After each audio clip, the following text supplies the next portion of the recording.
ప్రియమైన మా పరలోకపు తండ్రి, పరిశుద్ధమైన దేవానికి వందనాలు చెల్లిస్తున్నాము. నేటి ఉదయకాల సమయంలో మీరు మమ్మల్ని సజీలుగా ఉంచిన కొరకై స్తోత్రము చెల్లిస్తున్నాం. దేవుని ప్రేమించు వారికి అనగా తన సంకలు చొప్పున పిలువబడిన వారికి సమస్తము సమకూడి మేలు కొరకు జరుగుతున్న మీ మాటను బట్టి కూడా స్తోత్రాలు. దైవ మరముల ద్వారా ఆగస్టు 2వ తేదీ నాడు మా కొరకు సిద్ధపరిచిన సందేశం ద్వారా మాతో మాట్లాడండి.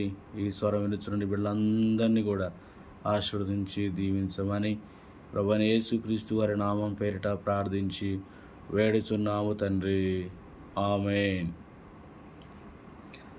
దైవ మర్మములు ఆగస్టు 2వ తేదీ. దేవుని ఆత్మ చేత ఎంత నడిపించబడుదురో వారందరూ దేవుని కుమారులయ్యుందురు. రోమాపత్రిక 8వ అధ్యాయం 14వ వచనం. మీరు మీ పిల్లవానితో నీవు ఈ ఆస్తి అంతటికి హక్కుదారుడివి అని చెప్పిన యెడల వాడు గ్రహించగలడా? నీవు చెప్పునది వానికి అర్థము కాదు.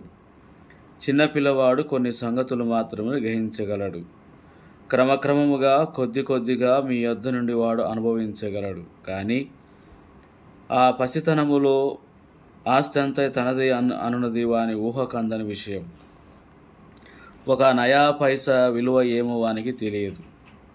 ఈ ఆస్తి విలువ వాడెట్లు లెక్కించగలడు? స్వాస్థ్యం యొక్క విలువను గ్రహించుటకు యుక్త వయసు రావలెను.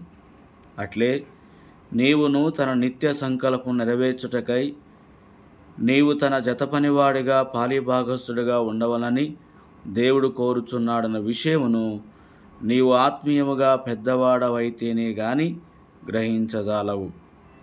దానియేలు గ్రంథములో దేవుడు ఎట్లు కొందరు యవనస్తులను ఏర్పరచుకొని వారి ద్వారా సాతాను నియమించిన న్యాయమును ధర్మమును నెరవేర్చి ఉన్నత అధికారులను సిగ్గుపరచునో చూడగలం. ఇశ్రాయేలు ప్రజలు దేవుని వాక్యమును ఎడతెగ ధిక్కరించుచుండిరి.